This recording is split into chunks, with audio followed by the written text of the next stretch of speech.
말씀의 제목은 Nothing 감사라는 말씀의 제목을 가지고 함께 은혜를 나누고자 합니다. 우리는 인생을 살면서 늘 두려워하고 염려합니다. 여러분, 그 이유가 무엇일까요? 내가 지금까지 열심히 모아놓았던 내 재물, 내가 지금까지 힘들게 쌓아놓아 올렸던 내 지위와 내 권세, 내가 평소에 늘 땀 흘려 노력하며 챙겼던 내 건강, 내 인생에 소망을 두었던 내 자녀.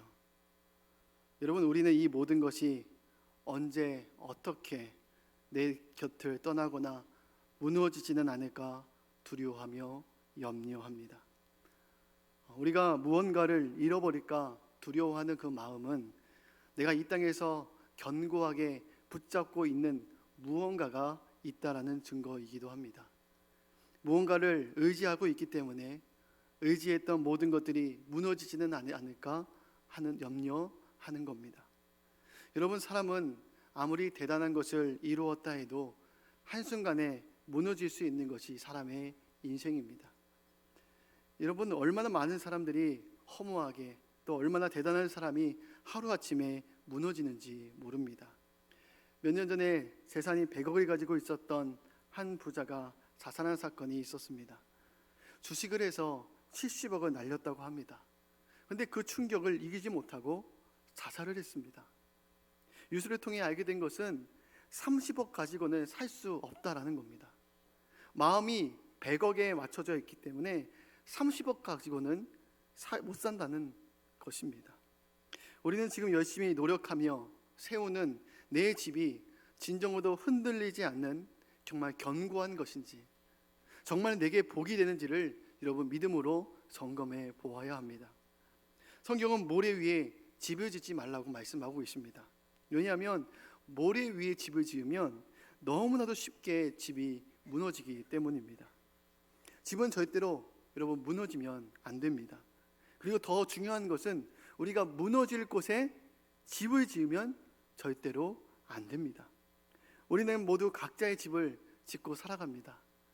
각자 소중하게 붙잡고 사는 것, 의지하고 믿고 사는 것들이 우리가 짓고 있는 바로 집입니다.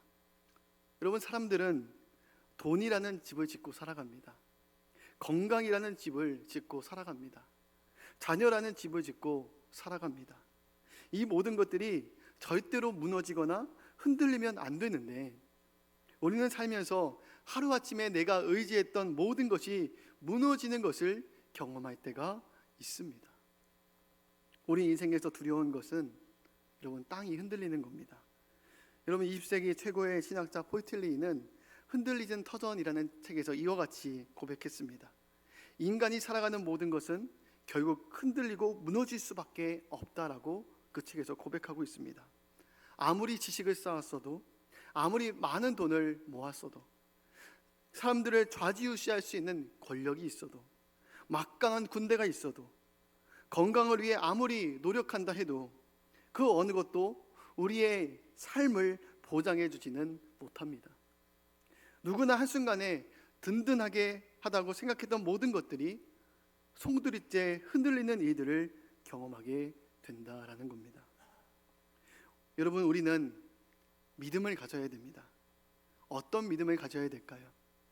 우리가 하나님을 믿기 때문에 우리의 인생은 결코 그 어떠한 고난과 위기도 없을 것이고 그 어느 것도 잃는 것이 없게 된다는 그런 믿음이 아닙니다. 믿음의 사람에게만 이러한 불안한 현실에서 면제되는 것이 아니라 그 사실을 믿음으로 인정하고 받아들이는 것이 믿음이라는 겁니다. 우리도 언젠가는 내 건강이 무너질 때가 오고 재정적인 위기가 올 때도 있다라는 겁니다. 여러분, 이런 상황 가운데 어떻게 감사할 수 있겠습니까? 어린 자식이 병으로 죽어가는 모습을 지켜보는 그 부모가 어떻게 과연 감사할 수 있겠습니까? 평생 가족을 위해 헌신하는 아내가 불치병으로 고통당하는 모습을 지켜보며 여러분 감사할 수 있을까요? 태어나자마자 장애 판정을 받는 부모 입장에서 여러분 감사할 수 있을까요? 계속 취업 면접에서 떨어지는 청년의 입장에서 여러분 감사할 수 있을까요? 사업을 시작했지만 월세도 내지 못하는 상황임에도 여러분 과연 감사할 수 있겠습니까? 오늘 본문 말씀을 보면 하나님이 사단 앞에서 그의 됨됨이를 두 번씩이나 칭찬하신 욥이 등장합니다. 하나님이 그를 어떻게 인정하고 칭찬하시냐면 욥기 1장 1절 8절 말씀 우리 함께 봉독하도록 하겠습니다. 우스 땅에 있는 욥이 불린 사람이 있는데 그 사람은 온전하고 정직하여 하나님을 경외하며 악에서 떠난 자더라. 아멘. 8절입니다. 그와 같이 온전하고 정직하여 하나님을 경외하며 악에서 떠난 자는 세상에 없느니라. 하나님이 인정하신 이 동방의 의인인 욥은 온전하고 정직한 사람이었습니다. 이 말은 욥이 하나님을 사랑하고 신뢰하는 마음이 시종일관 변함이 없었다라는 뜻입니다. 환난에 당하기 전에도 그랬고 환난을 당할 때도 그랬고 환난을 겪고 난 이후에도 그는 여전히 하나님을 사랑하고 신뢰하고 있었습니다. 하나님은 주님을 경외하고 악을 가까이 하지 않은 경건한 욥을 축복해 주셨습니다. 하나님은 그를 동방의 최고의 갑부로 축복해 주셨습니다. 성경은 그의 재산이 양이 7천이요 낙타가 3천이요 소가 500이요 암나귀가 500마리를 가진 상상할 수 없는 거부였다고 말씀하고 있습니다. 욥기 1장 3절 말씀 함께 봉독하겠습니다. 내 소유물은 양이 7천마리요 낙타가 3천마리요 소가 500결이요 암나귀가 500마리이며 종도 많이 있었으니 이 사람은 동방 사람 중에 가장 훌륭한 자라. 아멘. 그런데 이 모든 것이 한순간에 다 날아가 버리고 말았습니다. 사단은 하나님과 변론할 때에 욥의 좋은 신앙은 하나님이 주신 좋은 조건들 때문이라고 그렇게 주장을 했습니다. 그래서 사단은 하나님이 욥에게 주셨던 모든 축복을 다 거두어 가시면 욥의 믿음이 흔들리게 될 것입니다 라고 그렇게 말했습니다. 결국 하나님이 허락하신 시험으로 욥은 한순간에 자신이 평생 모아놓았던 모든 재산을 다 잃어버리고 맙니다. 이방인들이 공격하여 욥의 모든 재산을 다 빼앗아갔고 천재지변으로 하늘에서 불이 떨어져 양과 종을 다 불살라 버리기도 했습니다. 그런데 욥의 고난은 여러분 여기서 그치지 않습니다. 여러분 이상하게 고난은 한꺼번에 몰려옵니다. 그는 엎친 데 덮친 격으로 재산뿐만 아니라 사랑하는 모든 자녀를 한순간에 잃어버리고 맙니다. 욥의 온 자녀들이 맏아들의 집에서 함께 모여 잔치를 하며 식사를 하고 있을 때 큰 강풍이 불어 집에 무게를 지탱하고 있는 그 네 곳의 모퉁이를 치게 되었습니다. 그로 인해 그 집이 갑자기 무너져 그 안에 있었던 모든 자녀들이 압사당하고 말았습니다. 여러분, 비록 많은 재산을 잃었어도 우리의 미래의 소망이 되는 자녀가 내 옆에 있고 나를 지지해주고 격려해주는 가족들이 있으면 여러분 그래도 견딜만 합니다. 그런데 욥은 재산뿐만 아니라 하루아침에 자기가 그렇게 사랑하고 애지중지하며 키웠던 자녀를 한순간에 다 잃어버리고 맙니다. 여러분 이렇게 힘든 고난이 있어도 그래도 건강이 있으면 다시 마음을 다잡고 다시 시작할 수 있습니다. 그런데 이번에 욥은 건강까지도 잃어버리고 맙니다. 욥은 그의 발바닥부터 정수리까지 악성 종기가 났습니다.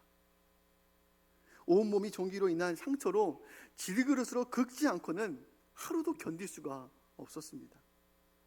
온몸에 난 염증으로 종기가 터져 진물이 흐르고 큰 통증이 일어났습니다. 그런데도 여기서 끝이 아니었습니다. 욥의 가장 큰 고통은 나의 반쪽이며 평생 내 편이 되어주는 아내마저 하나님을 욕하고 죽으라는 말을 하고 떠나는 것입니다. 여러분 그 어떠한 고난이 와도 그 고난을 함께하는 인생의 동반자, 다른 모든 사람은 다 나를 배신하고 떠날지라도 평생 내 곁을 지켜주고 함께하는 배우자가 떠나갈 때에는 욥이 너무나도 괴로웠습니다.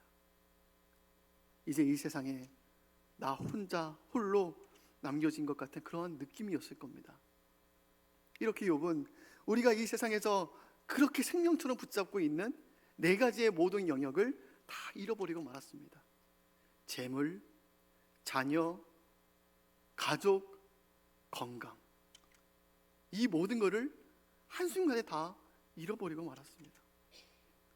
이것은 하루아침에 사업장이 부도를 맞아 모든 재산을 잃은 것입니다. 믿었던 친구의 보증을 섰다가 모든 재산을 잃어버린 것과 같습니다. 잘못된 꼬임에 넘어가 전 재산에 투자했다가 다 잃어버린 것과 같습니다. 교통사고와 같은 불의의 사고로 부모보다 먼저 자녀를 떠나보낸 것과 같습니다. 하루아침에 나침병에 혈액암, 백혈병에 걸린 것과도 같습니다. 평생 그렇게 사랑하고 믿었던 아내가 생활고를 이기지 못해서 더 이상 같이 살 수 없겠다고 이혼한 것과 같습니다. 욥은 자신의 재산도 날아갔고 자녀와 건강도 잃고 마지막으로 믿었던 아내마저도 하나님을 욕하고 죽으라고 저주하고 떠났습니다. 그러나 이러한 모든 것을 잃어버린 상황이었지만 하나님을 향한 그의 신앙을 흔들지는 못했습니다. 욥은 이러한 상황 속에서도 이와 같이 고백을 합니다. 욥기 1장 21절 말씀 함께 봉독하겠습니다.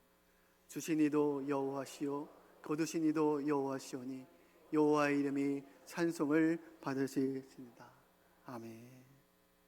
여러분, 욥의 감사의 기준을 0, 제로, nothing에 두었다는 겁니다. 나는 원래 아무것도 가진 것이 없는 사람이었다고 고백하는 것입니다. 욥의 신앙은 조건과 환경에 의해서 움직이는 신앙이 여러분 아니었습니다. 성경은 욥의 감사가 진정한 감사라고 말하고 있습니다. 감사는 하나님이 내게 주신 것 때문에 드려지는 고백이 아닙니다. 하나님이 주셨기 때문에 기브 앤 테이크로 드려지는 그러한 감사의 고백이 아니라는 겁니다. 진정한 감사란 내 모든 것을 하나님 앞에 온전히 포기하고 내려놓았을 때 이루어지는 감사입니다. 진정한 감사는 다 하나님의 것이다. 원래 내 것은 없다. 0으로부터, 제로로부터, nothing으로부터 출발한 감사, 아무것도 없는 것에서부터 시작된 감사가 여러분 진정한 감사라는 겁니다. 여러분, 이러한 고백이 여러분 분명해지면 상황과 환경에 상관없는 감사가 나오게 됩니다. 우리가 가진 이 모든 것이 하나님이 주신 선물임을 여러분 고백하게 됩니다. 하나부터 10까지 하나님이 주시지 않는 것이 없다는 것을 여러분 알게 됩니다. 우리 인생은 하나님이 주신 선물입니다. 아무것도 원래 내 것은 없었습니다. 우리는 하나님의 선물로 사는 인생입니다. 우리 인생의 기준을 여러분 nothing, 제로로 맞춰놓고 사는 것이 진정한 감사와 행복이 됩니다. 여러분, 사실 인생에서 모든 것을 잃고 완전히 제로가 된 사람은 거의 많지 않습니다. 사실 우리는 이미 너무나도 많은 것을 가지고 있고 많은 것을 누리며 살고 있습니다. 그런데 내가 현재 누리고 있는 모든 것이 내 능력, 내 수고로 인한 것이 아니라 하나님께로부터 왔음을 진정으로 인정하는 사람은 많지 않습니다. 그래서 믿음으로 산다고 말하지만 별로 감사하지 않고 살아갈 때가 많습니다. 그런데 믿음의 눈을 들어보면 지금 내가 호흡하는 것, 내가 지금 살아있는 것, 먹고 입고 쓸 것이 있는 것, 내 뒤에서 든든히 기도해주는 가족들이 있다는 것이 여러분 얼마나 감사입니까? 욥은 모든 것을 잃는 상황 속에서도 하나님을 원망하지 않았습니다. 욥은 자신이 가진 모든 것이 하나님께로부터 온 것임을 여러분 믿었습니다. 내가 누리는 모든 것은 다 하나님이 주신 것이고 다시 원래 자리로 돌아간 것뿐이라고 여기며 담담하게 그 모든 상황들을 받아들이고 있습니다. 나는 이 땅에 태어났을 때 원래 아무것도 없었다. 원래 빈손으로 온 인생이다라고 고백한 겁니다. 여러분, 미국의 한 가정에 베트남 전쟁에 나간 아들을 둔 부모가 있습니다. 그런데 그 부모는 어느 날 자신의 아들이 베트남 전쟁에서 전사했다는 청천벽력과 같은 소식을 들었습니다. 이 부모는 한동안 슬픔에 잠겼습니다. 하나밖에 없는 아들, 그렇게 사랑했던 아들을 잃은 여러분, 그 부모의 마음이 어떠했겠습니까? 그러나 이 부모는 얼마 후 믿음으로 교회에 나와 하나님 앞에 감사의 예물을 하며 다음과 같은 기도 제목을 썼습니다. 하나님, 좋은 아들 20년간 우리 곁에 두심을 감사합니다. 저희 아들의 영혼을 받아주심을 감사합니다. 이 부모는 20년간 아들과 함께 쌓은 소중한 추억들이 하나님의 선물임을 고백하며 하나님께 감사를 드렸습니다. 가장 소중한 아들을 잃는 이 상황 가운데 드려진 감사의 고백이었습니다. 여러분, 캐나다 서부 장로교회 담임하시는 목사님의 고백입니다. 목사님은 목회하면서 수많은 개혁 감사 예배를 드렸습니다. 성도들과 함께 기뻐하며 예배를 드리고 음식을 나누며 함께 축하를 했습니다. 번창이기를 축복했습니다. 그런데 기쁘고 즐거운 감사 예배만 있었던 것은 아니었습니다. 오래전에 가슴 아픈 예배, 폐업 감사 예배를 드린 적이 있었다고 합니다. 쇼핑 플라자가 슬로우해지면서 그곳에서 오랫동안 사업을 하셨던 집사님이 가게를 접게 되었습니다. 집사님은 문을 닫기 전에 먼저 폐업 감사 예배를 드리기를 원하셨습니다. 그래서 목사님이 처음엔 당황스러우셨대요. 목회하면서 처음 드려보는 폐업 감사 예배였기 때문입니다.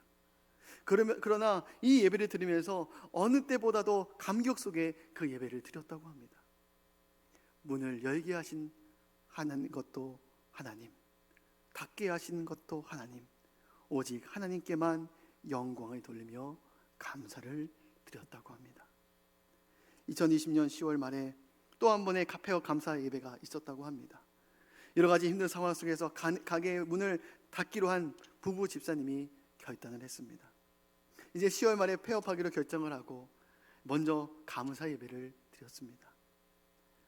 주신 찬송과 말씀을 통해 은혜를 받으며 18년 동안 지켜주신 하나님께 진정으로 감사했습니다. 가게를 정리하고 더욱 주님을 위해 살겠다고 다짐하게 되었습니다. 이제 내가 앞으로 노방전도를 하며 교회 봉사도 하기로 결단하고 이제는 일에만 매여 살다가 이제는 남은 생에 마음껏 주님을 위해 살겠다고 기뻐하며 예배를 드렸다고 합니다. 여러분, 우리는 어떻습니까? 우리는 내 사업이 잘 될 것이라는 기대하는 마음으로 개업 예배를 드릴 때에는 하나님께 감사를 드립니다. 그러나 내 사업이 잘 안 돼서 정리할 때는 여러분, 그때에도 하나님께 감사할 수 있겠습니까? 여러분, 2019년 기독교 다큐멘터리 교회 오빠라는 영화가 있습니다. 신앙종을 교회 오빠와 같은 이관희 집사님이 암 투병을 하며 그 과정 속에서 고백되어지는 신앙 고백들이 담겨져 있는 다큐멘터리 영화입니다. 집사님은 아내와 이제 결혼해서 이 가정에서 사랑스러운 딸 소연이가 태어나게 되었습니다. 이건희 집사님은 소중한 아내와 딸 소연이 그리고 어머니와 함께 이렇게 네 식구가 행복하게 살았습니다. 그러나 아빠가 된 지 불과 한 달도 되지 않아 이건희 집사님은 대장암 4기 판정을 받게 됩니다. 그 이후로 괴로움 속에 그 어머니가 스스로 생을 마감하게, 자살로 마감하게 되었고 또 잇따라 터진 아내의 혈액암 4기 소식까지 더해지게 되었습니다. 인생에서 너무나도 큰 일들이 몰려왔습니다. 집사님은 숨고를 겨를도 없이 연거푸 밀려오는 고난 속에서 제가 할 수 있는 것은 오로지 하나님께 소망을 두고 간절히 매달려 기도하는 것뿐입니다 라고 고백을 했습니다. 어떤 환난이 와도 내가 주님을 변함없이 사랑하겠습니다. 내 안에 나는 죽고 오직 예수만 살도록. 집사님이 12번에 걸친 항암 치료를 받고 암이 다 제거되었다는 소식에 안심하고 있었는데 암이 다시 재발했다는 소식을 듣게 됩니다. 결국 복막과 대장을 다 드러내게 되었습니다. 그분은 중환자실에 누워 온몸에 관을 꽂은 채 상태에서도 옆에 있는 환자들을 위해서 기도했습니다. 내가 아니라 예수님이 이곳에 누워 계셨다면 이 시간 어떻게 보내셨을까? 라는 생각 때문에 이렇게 옆에 있는 환우들을 위해서 기도했다고 합니다. 그분이 고백하기를 저는 지금도 감사합니다. 완치만의 기적이 아님을 알기 때문입니다. 오늘 하루를 사는 것 자체가 기적이고 은혜이고 감사입니다. 육신이 아프니 영적으로 더 깨어 있을 수 있습니다. 자신의 모든 것을 아시는 하나님을 끝까지 믿고 신뢰하겠다. 하루라도 말씀 없이 살 수 없어 맑은 정신으로 하나님을 붙들고자 끝끝내 모르핀 없이 말기암의 끔찍한 고통을 온몸으로 온전히 겪어내었습니다. 이것이 고 이건희 집사님의 투병기입니다. 우리 잠시 영상 1분 영상을 잠깐 보도록 하겠습니다.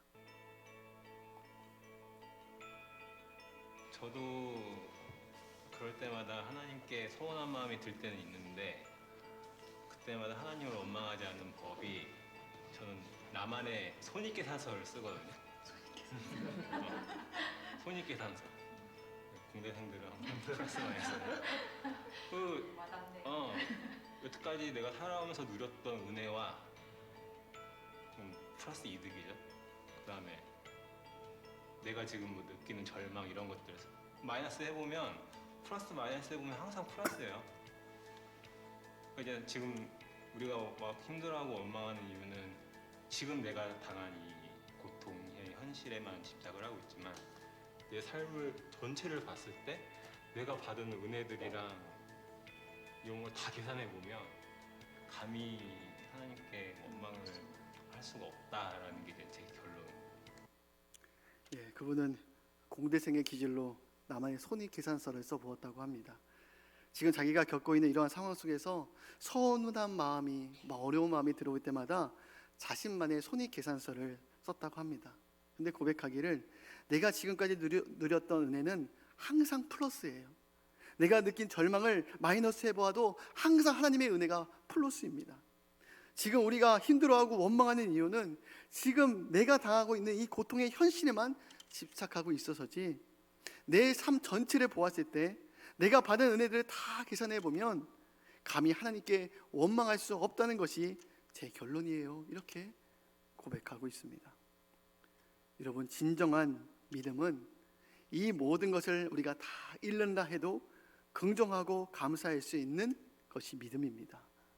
우리는 내 모든 것을 다 잃는 날이 온다 할지라도 여전히 우리 곁에 끝까지 남아 계신 분이 계시는데 그분은 바로 우리를 한결 같이 사랑하시고 함께 하시는 하나님이십니다. 우리 인생에서 재정적인 위기, 건강의 위기, 자녀를 먼저 떠나보내는 삶의 위기가 올 수도 있습니다.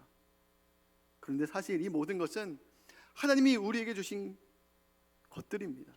그래서 하나님은 우리의 허락과 상관없이 우리에게 주신 것들을 다 가져가실 수 있다는 겁니다.